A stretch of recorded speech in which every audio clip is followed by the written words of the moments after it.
Ena pomembnejših naložb je druga faza obnove sanitarij v enoti Labod. Prav tako bomo v Labodu zamenjali na čelni strani okna.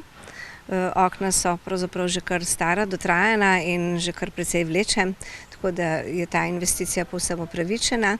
Še večja naložba pa je gradnja prizidka k enoti Najdihojca na Malem Slatniku, ki domuje v prostorih podružnične šole.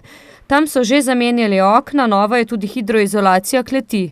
Trenutno je pridobivanje gradbenega dovoljenja, potem pa prizidek, težko pričakovani prizidek, za katerega pravimo, da ko bo kar zgodovinska stvar.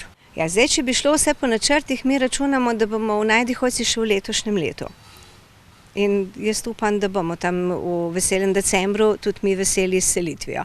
Sama energetska sanacija je bila vredna 110 000 evrov, sam prizidek vrtca pa bo po ocenah trenutnih in podpisanih pogodbah nekaj več kot 115 000 evrov.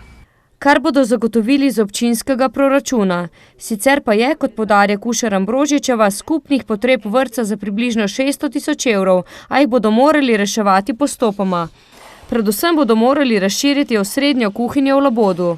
Naša kuhinja ima normative za kuhanje obrokov za tam 4 do 5 oddelkov. Kuhamo pa za 39 oddelkov. Druga stvar je, nimamo prostorov za vzdrževalce.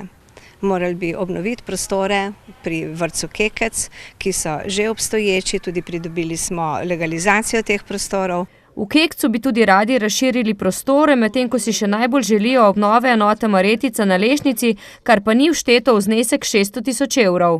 Tam smo obljubili, da bomo skupaj starši končno odločitev sprejeli, ali je to nadaljevanje te enote na sedanji lokaciji in s tem tudi neka zaveza, da bomo to prenovili, ta objekt, ki je trenutno v dokaj slabem stanju, saj streha je prav gotovo potrebna zamenjave.